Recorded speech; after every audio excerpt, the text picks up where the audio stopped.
We are Rogue Media Sports.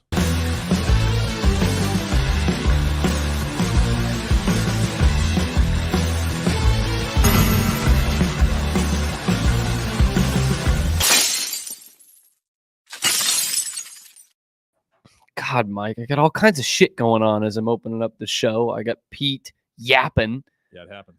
TV Pete, like he just thinks everyone needs to know his opinion. Just won't stop Pete yapping. Sousa. He's on at 1. I guess he'll also be on with me. Yeah. In a couple segments Exciting here. He did watch the Aaron Hernandez special, both episodes, only a day late. That makes 2 of you. Only a day after we talked about it. Pete, this is kind of what it's like working with Mosley, by the way. It's a little bit of that. He's insulting all the time. Yeah, just subtle little insults. I saw you with this thing. Love Mosley. Just finished doing a pod with Mosley before this show. Of course, it was, right before. Obstructed view. Seconds before we started this show here, this live show, which is on a Thursday night football tonight. Patriots, team, Jets. Yep. Yeah. Classic rivalry. This is now what it has become. What Thursday night football has become. Like Patriots, Jets. Yeah. Bill Belichick wrote on a napkin 25 years ago that he was leaving the Jets. And who could forget that bloodbath? Anyway, Belichick's not there. The Patriots suck, and the Jets might be good. Catch it on Thursday Night Football exclusively on Amazon Prime. That is very hard to watch. You need to pay this monthly service that will get you free shipping plus Al Michaels and Kirk Herbstreit. It might come across as 320p. Just depending on how many people are trying to watch. So therefore, we're trying to get the most shit games that we could possibly find. Patriots, Jets, an AFC East showdown. Like they just use that very vague. You gotta be happy though, I would think, because it's the only game on. Sure, right? People could see how you hate bad the the Patriots are. Yeah. You know? What it does really open up for me, Mike, is how busy my schedule gets in football season. Don't need to talk about that, but it does become a little bit busier on a weeknight, on a day before I do high school football. But then Sunday, very nice. I just actually get a Sunday. Yeah. Well, I will have to watch. I'll be forced to watch the Cowboys. It'll be like fucking A Clockwork Orange, Malcolm McDowell, watching the Cowboys game like I have to do every week. Cowboys? Yeah. I don't know. Noon or 3? I haven't checked. I've not checked. I hope it's not a night game. It might be. They're playing Baltimore. I'll bet it's 3:25. Let's see. Watching those Central Time night games, and then I have to go on and do a reaction. Mosley's 3:25. Okay, thank God. So that kind of takes up most of your day still, but it's not late at night. That takes an hour out of my day. It's not that big a deal. I guess. But I'll do one after the Baylor game tomorrow also. I guess. Oh, man. That's Saturday? That's tough. That is a night game. Yeah. That's a 7:00 game. Yeah, it's going to be real hard for me to do that one while I'm at that concert. What concert are you going to? I'm going to Mac Sabbath. Excuse me? It's a McDonald's-themed Black Sabbath cover band. You've got to be fucking kidding me. No, man. It's crazy. Where do you find this shit? I've seen them twice. You drove 6 hours round trip last night to go see some lady who says she's giving birth to aliens. Right.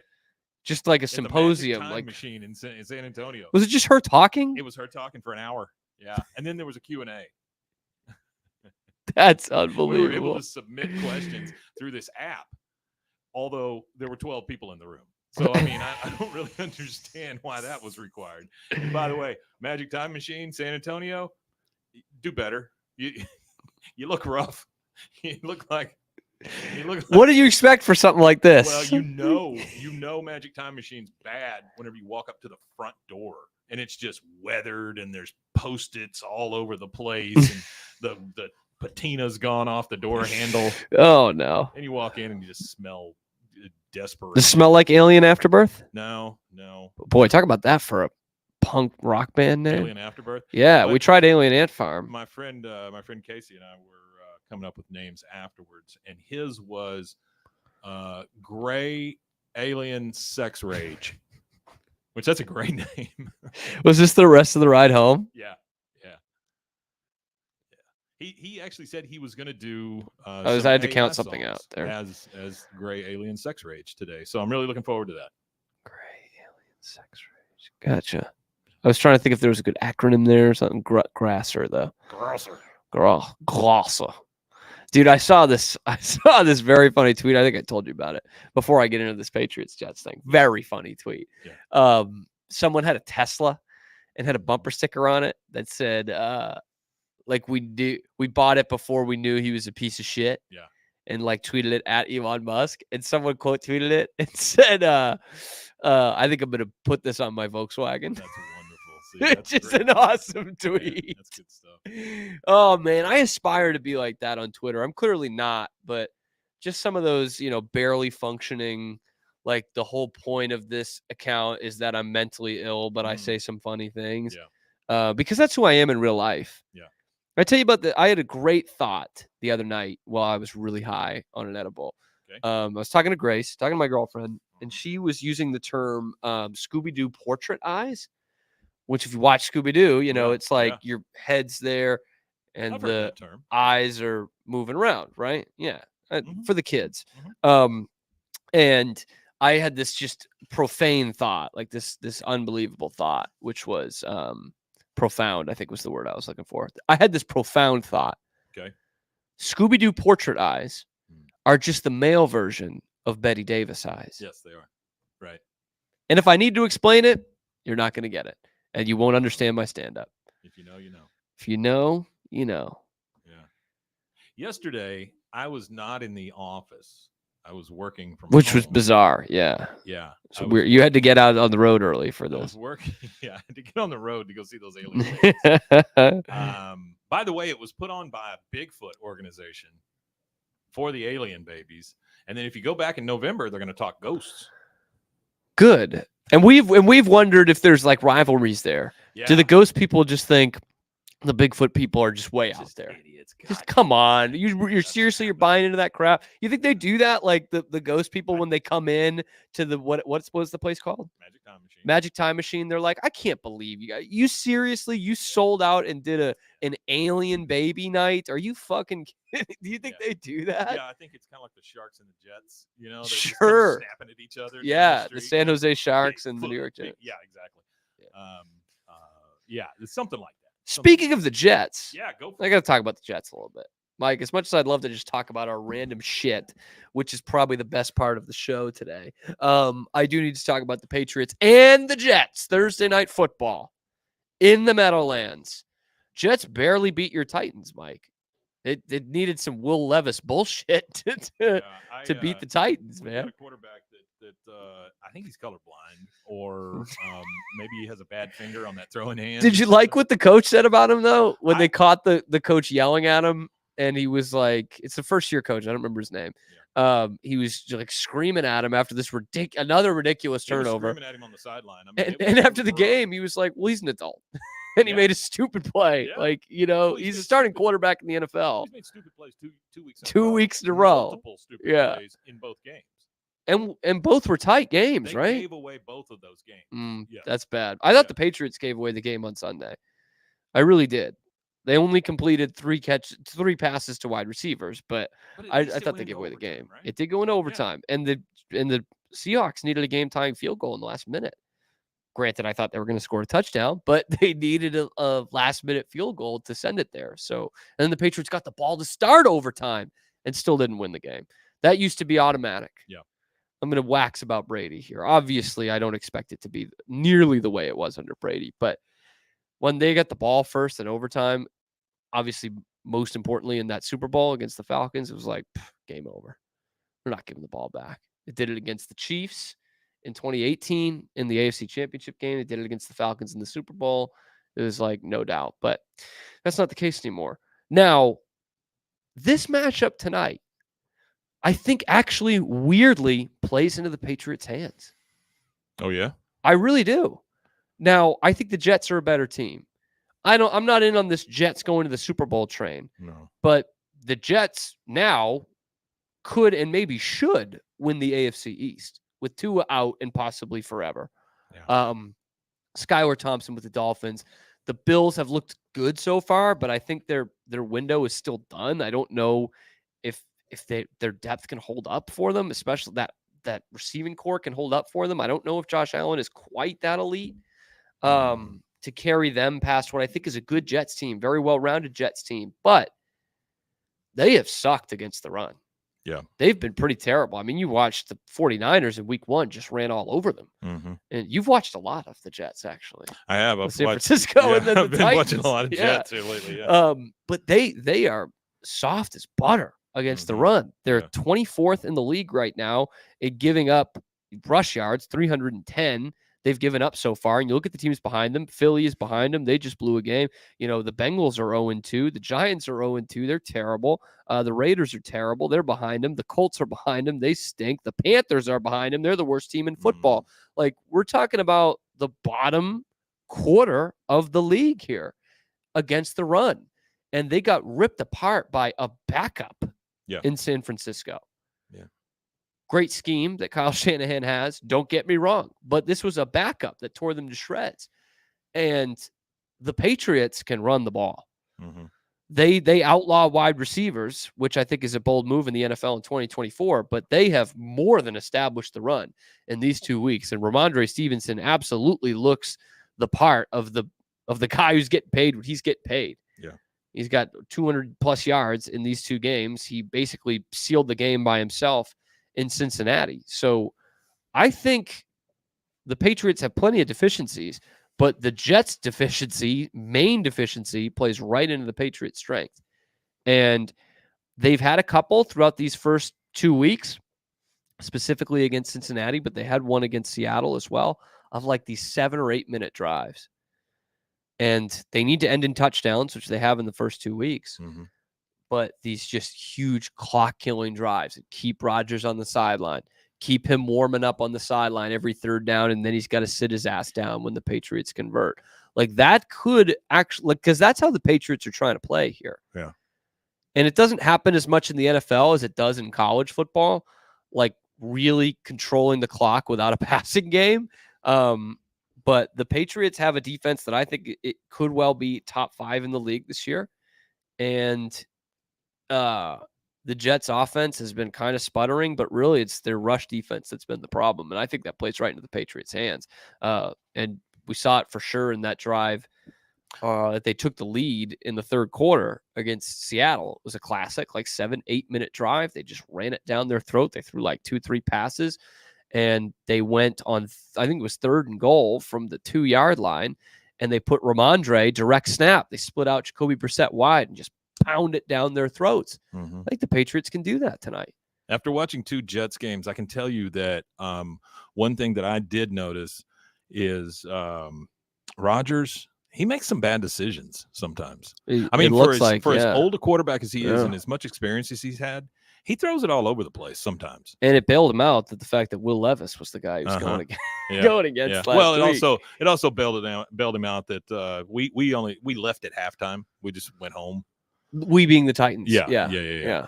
No, I did. Your wife. The royal we. I left. Yeah. Although your wife is not a Titans fan. No, she's not. She's a big Cowboys fan. Yeah. And here we all fall short. Here was the hardest thing on Sunday was they were both 12 o'clock games.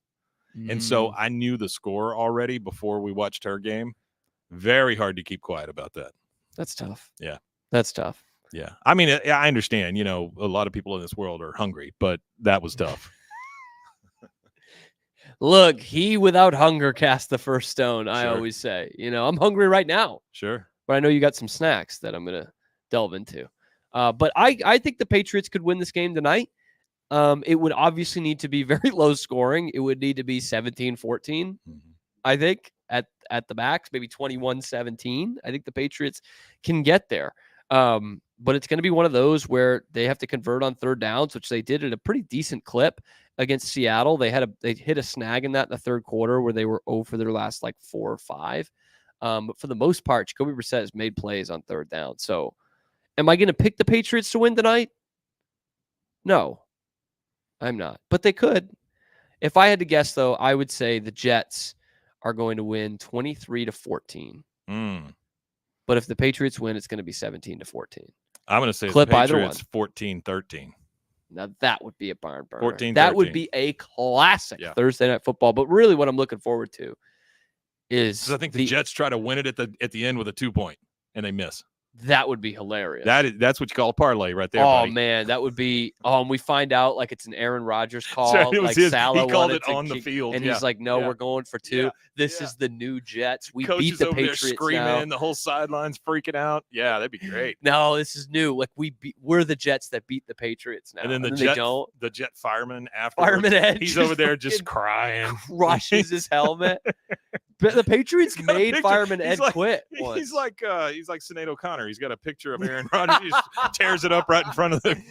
That would be fantastic, man. They made Fireman Ed quit on Thanksgiving in 2012. It was like the only time he's walked out of a Jets game early. That was the butt fumble game. Oh, yeah. The Patriots beat him. I think it was 49-19, which has to be scorigami. Which we did get. We got scorigami on Pete's Eagles the other night. And now the Patriots play Pete's Jets. We're going to talk to Pete Souza later in the show. We do have a guest coming on in the next segment. We're going to have Matt Barry. I'm not going to tell you which Matt Barry it is, but we are going to be talking Boston Bruins and Jeremy Swayman and that whole clusterfuck. I'm not saying which one. Oh, okay. I'm not saying which one. You're just going to have to find out on the Cam Show, brought to you by Rogue Media Sports Network. Next.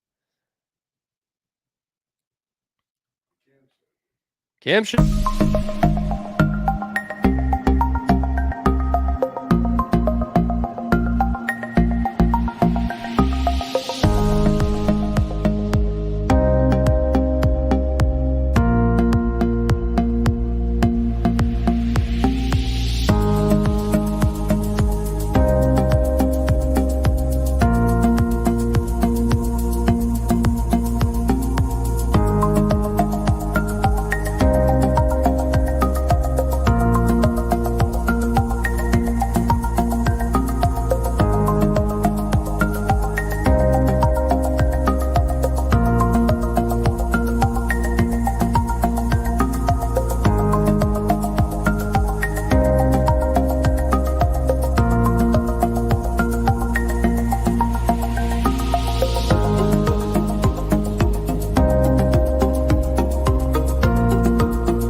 Back here on the Cam Show, powered by Rogue Media Sports Network. Matt Barry of the Bruins Benders podcast joining us live. Matt, can you hear me okay?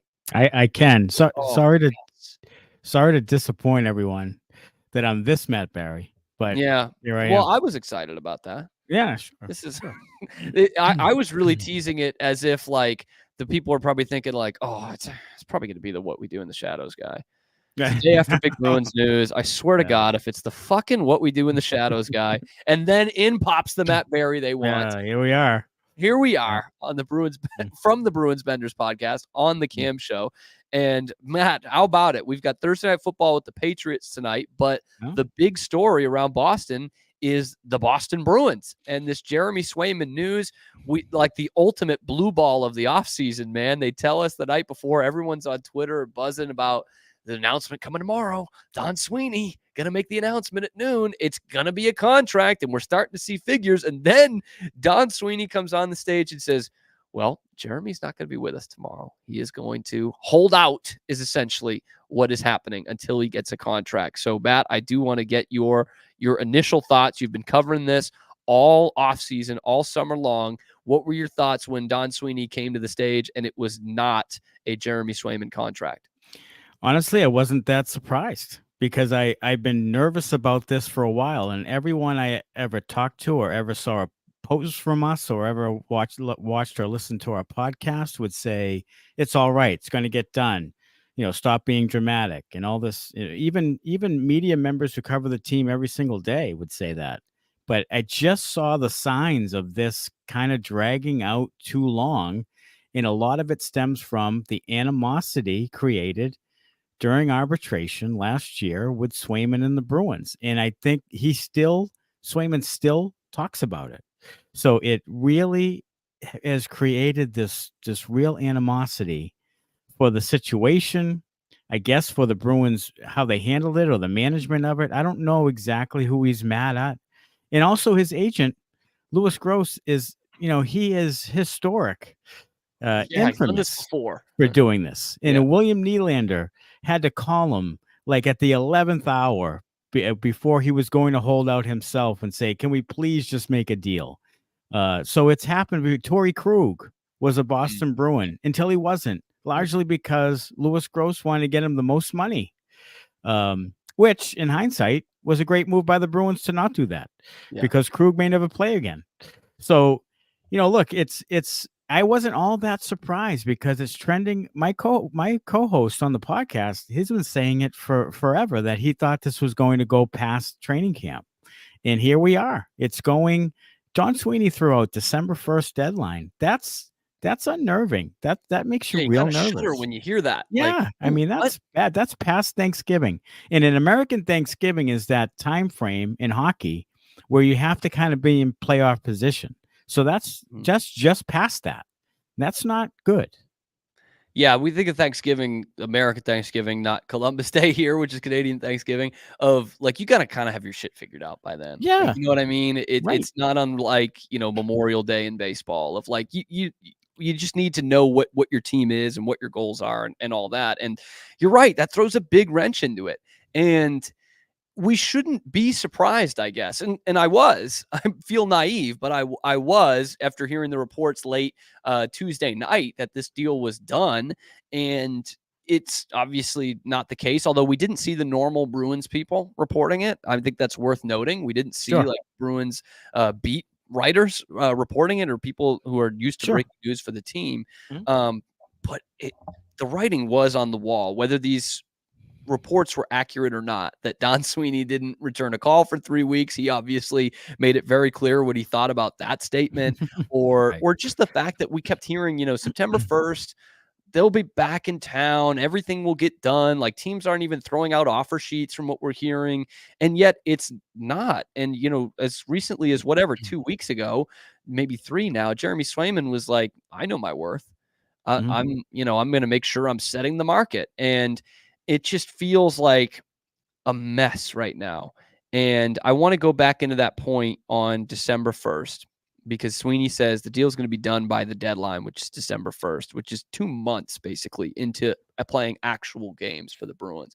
And right now, you just signed a new guy whose name I can't pronounce as a goalie for a PTO, but you've got Jonas Korpisalo and Brandon Bussey as your goaltending tandem. You've got arguably one of the best defense scores in the entire league. Can they get by with that for a couple of months, and maybe they've goalie Bob can figure out whatever Jonas Korpisalo's problem was with the Senators with this great D-core that they have? I think they can get by. Like, this is still a really good team. The problem could arise is that for years now, maybe 15 years, the Bruins have been bailed out by really great goaltending at times. So they've been really good because of their goaltending, probably first and foremost. So those games will probably be lesser, few and far between now, where the goalie stands on his head and they steal a 3-2 win. Like, those are the ones that they may not get now. So that's what I'll be looking for in the first 8 to 10 games. Are they getting, those wins where a goaltender makes 40 saves, they get the 2-1 win, and it's really largely because of the goaltending? If that happens, then they should be fine for a bit, I would say. But it's very dangerous to go into a season. This is only the second time, and the first time since 1980, that the Bruins have gone into a season with 2 goaltenders who haven't played a single game for them. Sheesh. So it was Jim Craig. It was Jim Craig and Rogie Vachon in 1980. Man. Okay, that team started 3-9-3. So that's not comforting either.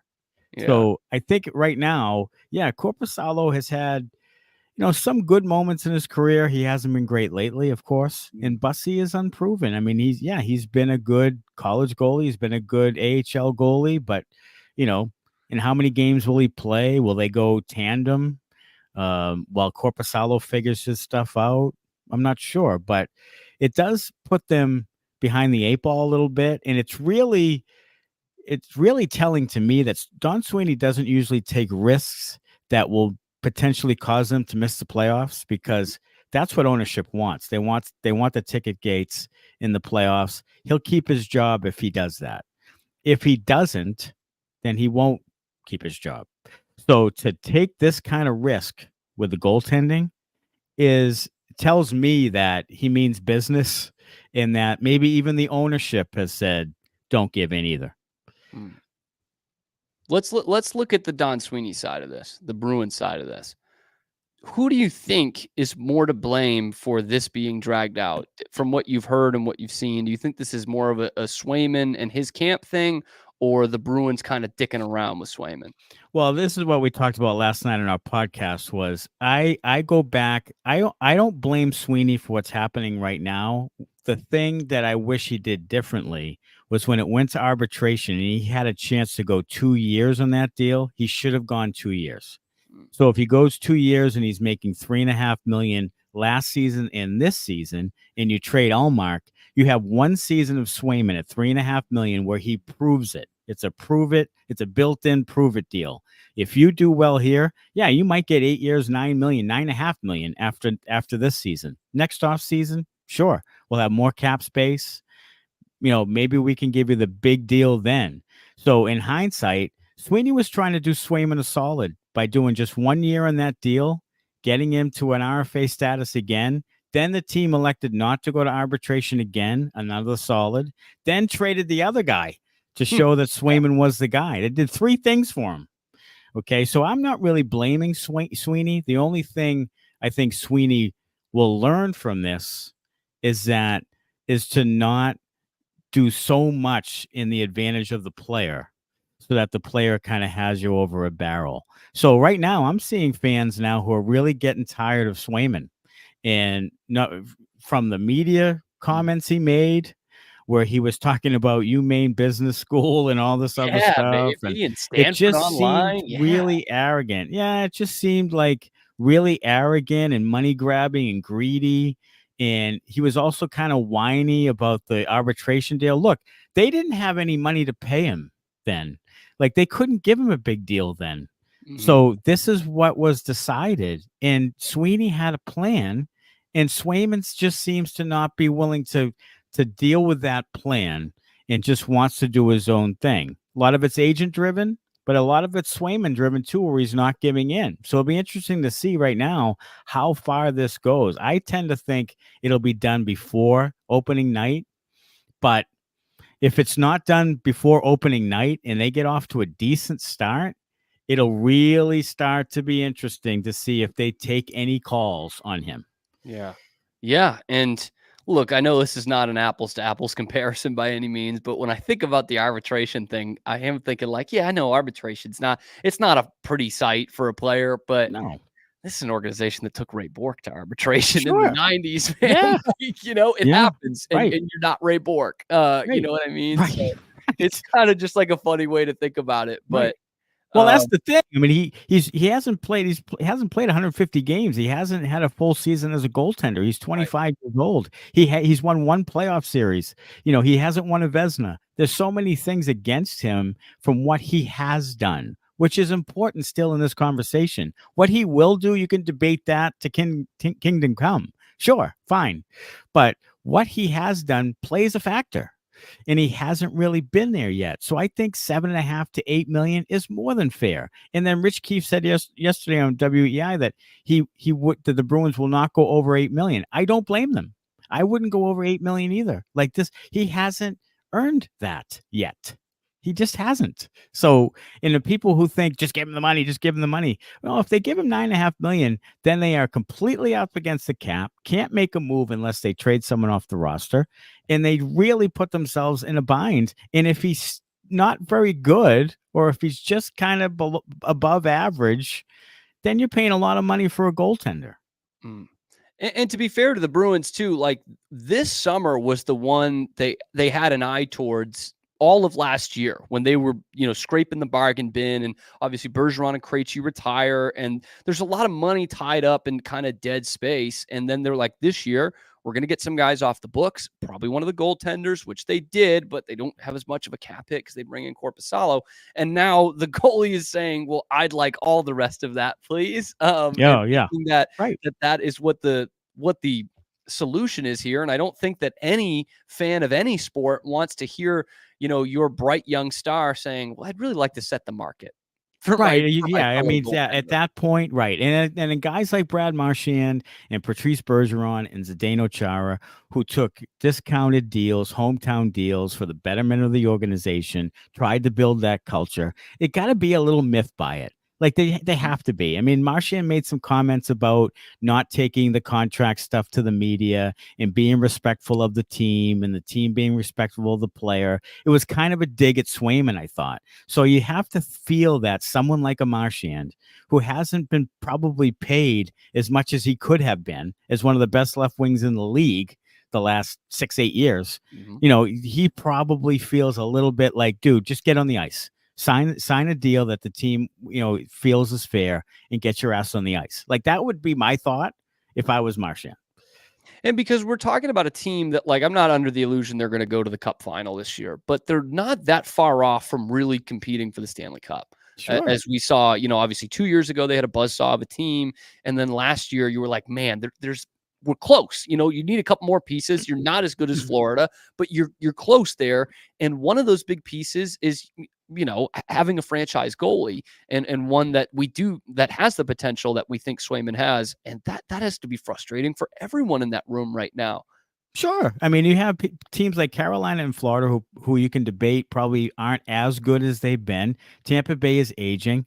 There's other teams like Detroit and Buffalo who are up and coming, but not there yet. I mean, this could be a year where you win the division if you just stay healthy and have a good core. They have a good defensive core now. They're big and heavy. They have another centerman now, even though it's probably not. You can debate whether it's a number one or an 80, 90 point guy. Probably isn't that, but it's at least another really good player in the middle. So you have the components there to possibly win the division and be right there again. If you look in the Eastern Conference, I don't know if anybody really stands out as super great right now. So you could, based on the competition, be right there, and you could make a deadline deal and so forth. So that's why it's really sort of demoralizing when there was I felt like there was a lot of fever coming in. They got Lindholm, they got Sidorov, they made some moves, they showed that they cared and wanted to better the team, and it really was a pretty good vibe. Brad Marchand was going to be healthier.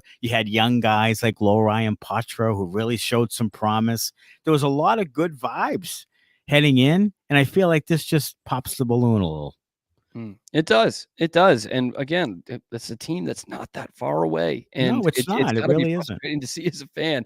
And looking it back to Sweeney here, because now there's all kinds of discourse on social media on Don Sweeney's shortcomings. And let's be honest, I mean, he's kind of hit or miss in free agency. We're hoping these are hits this year, but I think back to the 2015 free agent cycle, and it feels like Bruins fans have become a lot more critical of the front office and the general manager in the moment, having gone through the Peter Chiarelli experience where it was so great for so long. And then you get towards the end and it's like, oh shit, this guy kind of fucked us here in terms of the cap and some of these third and fourth liners and multiple year deals. And now I think that leads to more criticism of Don Sweeney. I saw Felger defending him last night. You've had a contender for 10 years almost under Sweeney.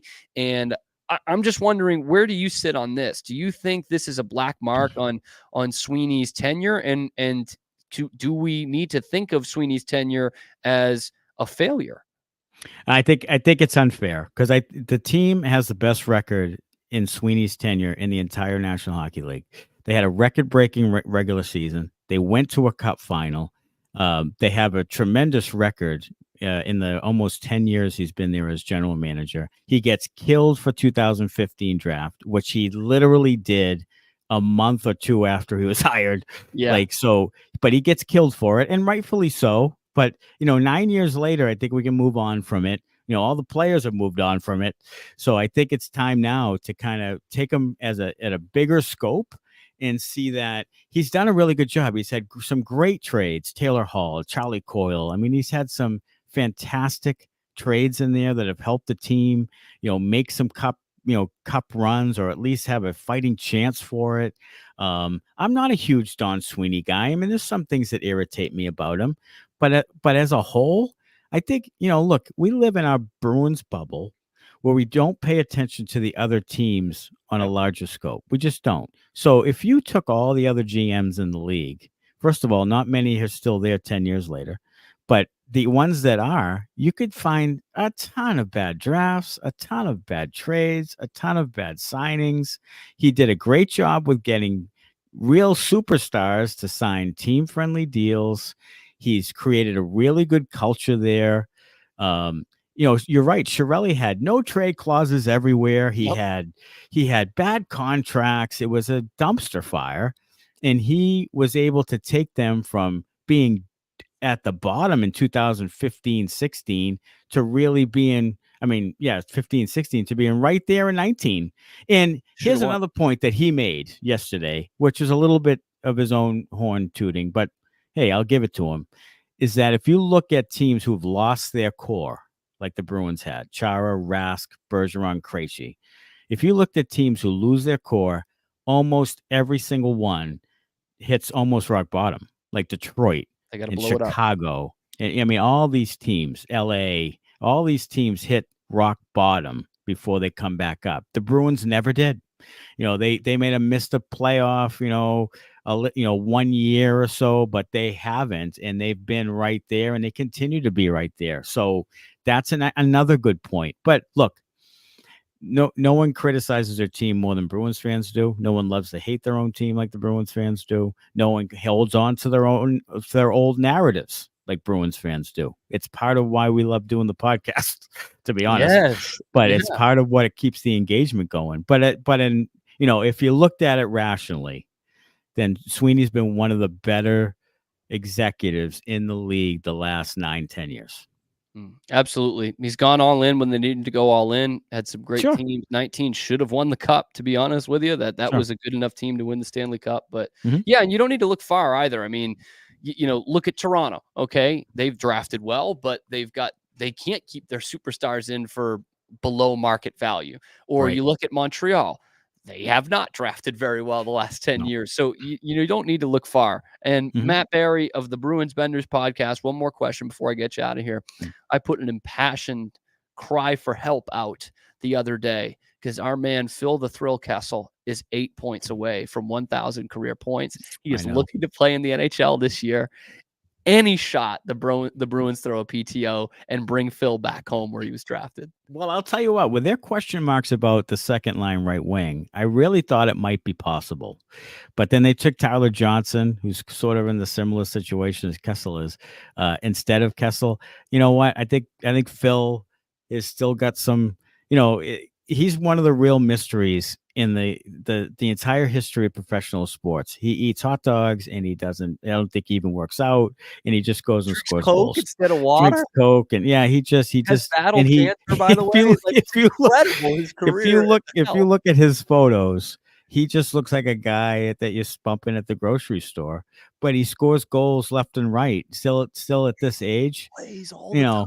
He does. Just somebody's going to give him a go at some point. Someone will get injured. He'll come in for a tryout. He'll stick, and then I hope that he can get to where he needs to go, because he's been a great offensive player for a long, long time, and he's been on some really good teams too, and performed in the playoffs. Like he's been a really good player in this generation. And now 3 Stanley Cups, and you cannot look at a picture like that, like the memed pictures over the years, and say, yeah, this guy's got the modern NHL record for consecutive games. Yeah, for consecutive games. I mean, that throws all the nutrition, like him and John Daly throw all the medical advice out the window. Man. Like, it's just crazy. Like, they laugh at Brady. They absolutely laugh. Oh, my God, they do. Like, what are you doing that for? Yeah. Matt Barry of the Bruins Benders podcast, my favorite Bruins podcast, the only one I really listened to like every Appreciate episode. it. So where can people find it? And what do you guys have coming up? When's the next release? We're on YouTube or through the Inside the Rink YouTube channel. Go ahead and subscribe to that. We're also on Apple, Spotify, all the podcast platforms. We're weekly, every Wednesday night, live on YouTube, usually right around 8 p.m. And we'll do post games pretty much all year long. We did it in the playoffs. The fans really liked it, so we're going to do regular season post games too. So we're on X at Bruins Benders, so check us out. And always appreciate being on, Cam, and hope to do it again soon. Love having you on, Matt. I think you talk Bruins better than just about anyone out there. I really appreciate that. Thank you to Matt Barry. We're going to have Pete Souza, who does not talk about the Bruins, on the Cam Show next. We're going to talk about Aaron Hernandez, and he's finally caught up in those first 2 episodes. We've got that coming up on the Cam Show, powered by Rogue Media Sports Network.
Pete Souza joins the Cam Show. I've never been happier. Huh? I've never been Talk to the happier. microphone. Oh, sorry. We're gonna do this every day. It's just, here we go. Who's calling me?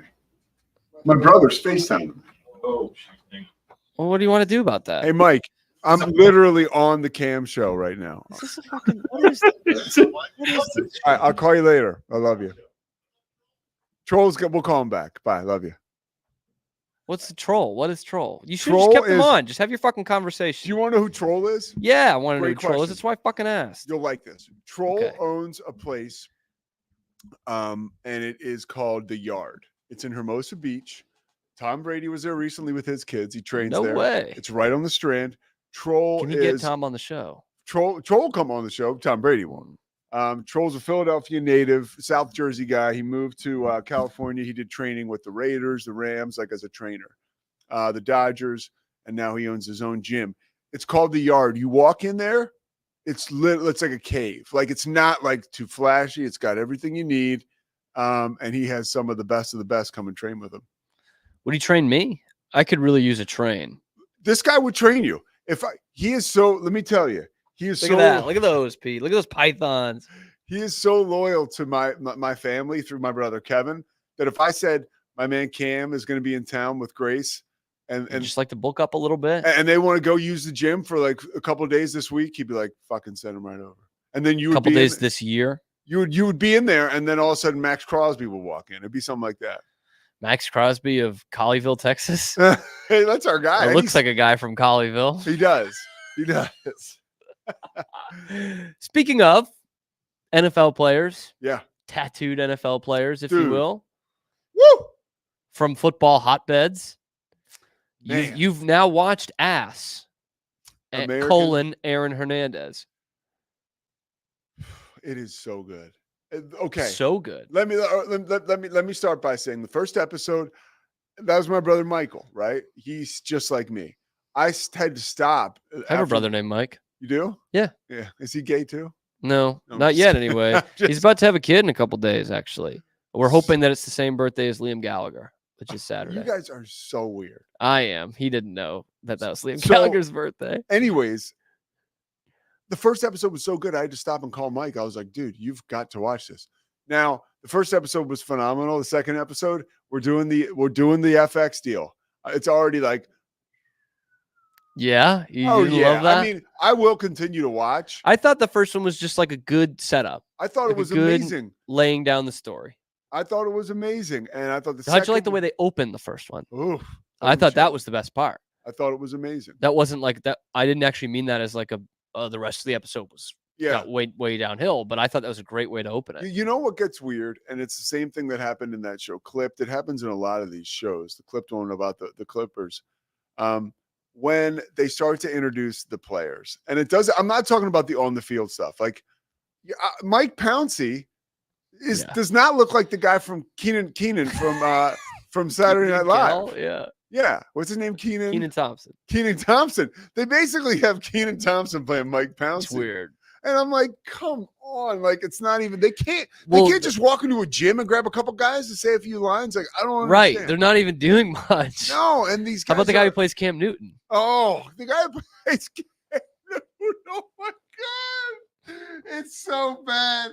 It is so bad. He is like, he's probably 5'10, 130 pounds soaking wet. It's so bad. And they come in, the cops come in, and immediately the Pounceys know, like, did you steal that laptop, man? Just throws it out the window. It's like, glad we got that storyline out there without the cops needing to say it. That was awesome, man. It was the interaction with his family and getting to know his dad and his mom, I thought was brilliant. I was like, wow, this is rough. Like, I thought it was amazing. You would? I thought it was amazing, but it gets so clumsy when you get into the Florida. Who is Urban Meyer? The lawsuit I would be headed to court right now if I was Urban Meyer. You I don't don't love that? What kind of likeness is this? It was awesome, man. Oh my God! What a prick that they make that guy out to be. There's no way. Urban Meyer's a prick, but- There's no way he's that bad. There's no yeah, way. there's some things where I'm like, okay, this is like not even real life. No. But did you think after like that first they basically have Gordon Gekko playing Urban Meyer. pretty much. Do you think that first interaction with him and Hernandez's mom when he's trying to get Hernandez to come play early, like they kind of make him out to be heroic in a way? Sort like of, yeah. And then quickly, so I was like, you've got to be kidding me. But then Yeah. pretty quickly, they make him out to be a dick. No, and I thought that that's always, and that goes back to like the basic argument with college football players and stuff like, that environment, like, let's get this kid out of here as fast as we can. Yeah. And it really did give me a different perspective on Urban Meyer took this kid and had him on campus, too soon. It's like, dude, nothing was too soon to get him out of there, to get him out and of Bristol. And this is I think too much about these things because there's that guy who I don't know who that guy is. Ooh. I don't know. The guy who's arguing that Aaron shouldn't go down early. It's the mom, this guy, and Urban Meyer. Okay. I knew it was like someone from the school. Yeah. And he's like impassionately saying, no, we can't, like he just turned 17.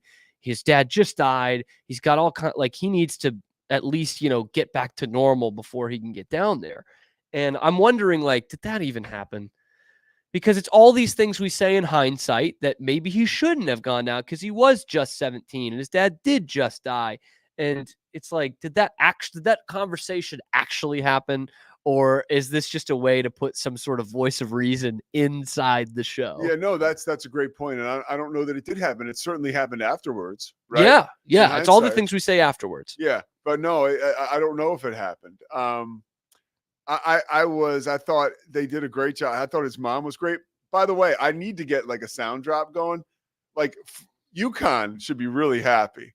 Like great for UConn, man. in the first 2 minutes of the episode, his father Dennis is like threatening him because he's thinking about going to Notre Dame or getting recruited by anywhere else. And the idea is he's got to go to UConn. And finally he browbeats. That should be child abuse. Well, he finally one of the most gifted tight ends in the country, and they're like, "You gotta go to UConn, man." That's fucking torture, dude. He's turning away Notre Dame at the door. Could you imagine what those Notre Dame guys are thinking? Like, you gotta be fucking kidding me. What? So we just got the Patriots OC to be our head coach, and they say no thanks. He's going to UConn. And it finally goes to his dad. His dad's going to get a beer out of the fridge, and I won't do it the justice it deserves. He's like, all right, Dad, I'll go to UConn. He goes, that's right, fucking A, UConn. You're going. I was like, at every UConn like tailgate party, they should play that. Like, dude, that's right, UConn, fucking A, UConn. That clip is going to be all over the place during basketball season, man. Like any UConn win, fucking A, UConn. It was so absurd. Oh, man. It was so absurd. And that's actually the weird, like, why I think it's not terrible yet, because there haven't been many absurd things. Yeah. No, Can you agree on that? Like, and that's what I expect. Like, Clipped was all absurd. Yeah. Like, it was like fucking, it was like almost make believe. And you want to know about, this is one thing about, that's also not, in truth, the real Aaron Hernandez was better looking and more charming than the guy they had playing him. Yep. That was part of his charisma. Yeah. I think that he walked in the room, you're like, who's this guy? He's in a Don. And like, if that guy says shirts are gay, shirts are gay. That was the wildest thing to me. Like, okay, that didn't. And also, like, I know they're trying to play up the gay angle. And I was saying I think on your show yesterday, I was like, I believe this guy who was his high school teammate that said they hooked up a couple times. Like, he doesn't really have a reason to lie about that.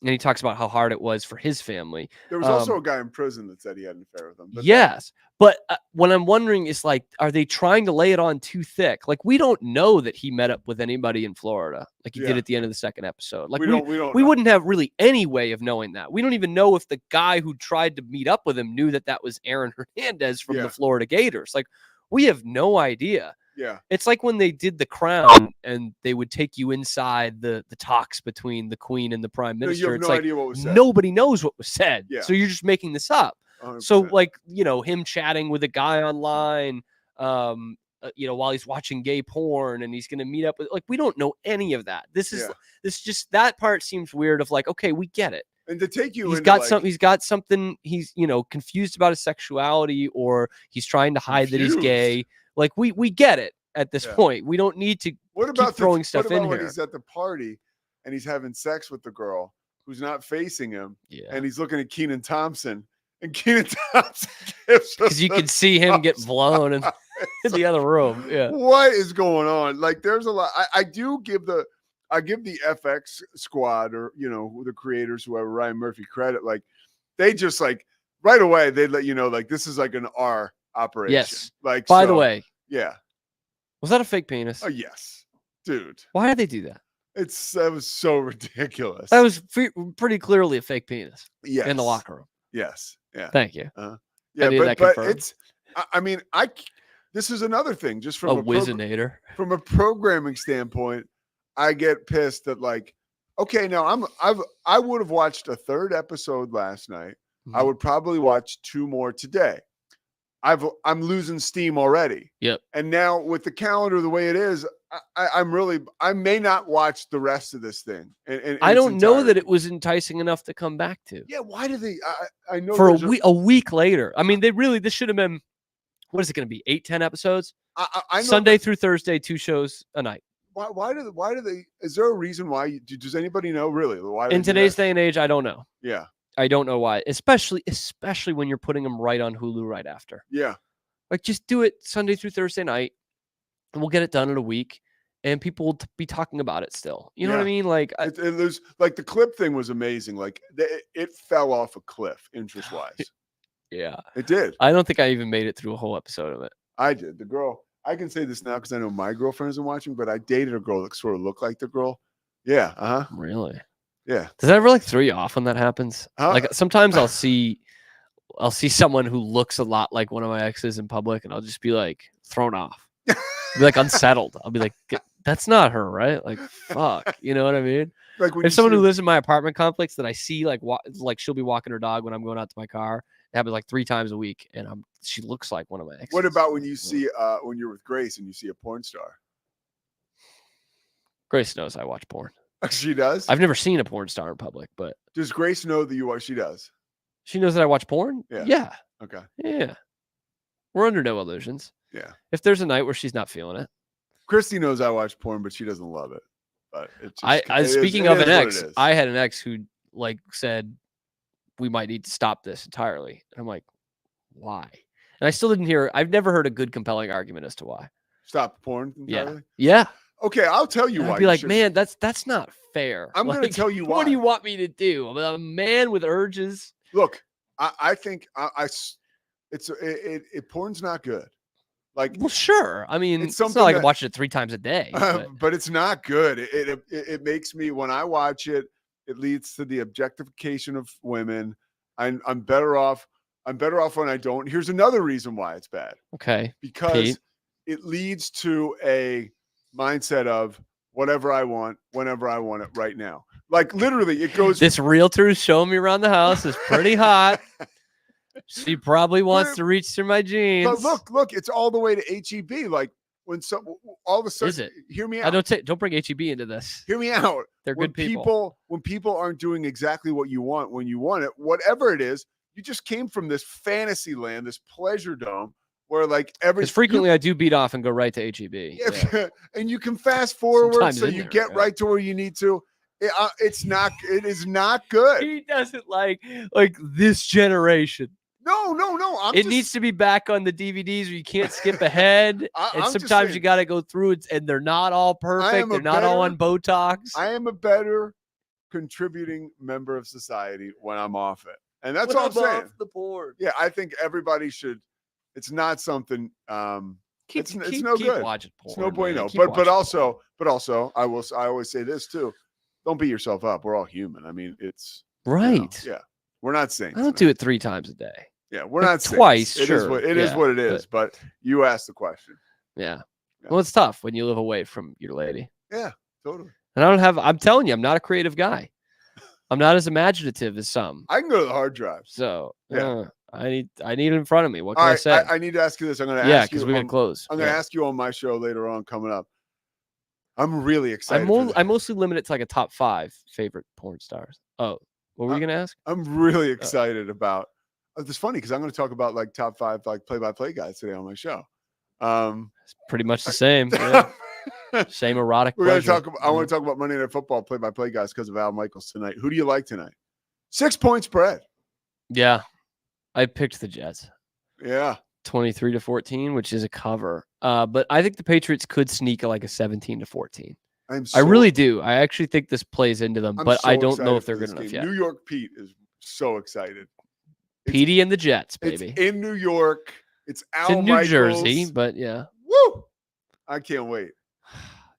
It's across the freeway from real New York. It's across the freeway from real Al Michaels, and these two teams are across the way from being actually good.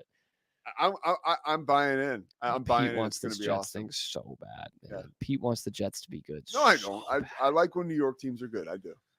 coming off a Philly loss, a gut-wrenching Eagles loss. He's like, I really How want about them. Mosley had to ask me really about want that the yesterday. Jets. I was like, give me a break. And then didn't even ask anything. He just wanted to. I mean, what did he ask about the last play, the Saquon play? Yeah.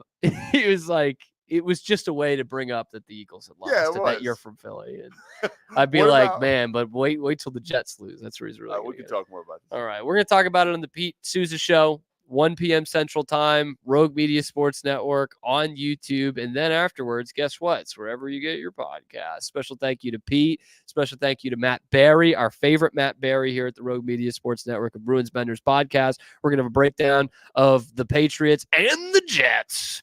Oh boy, Thursday night football tonight on Prime. We're going to have that tomorrow for you on the Camp Show, powered by Rogue Media Sports Network. We will see you then.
All in Sports Network. We love sports.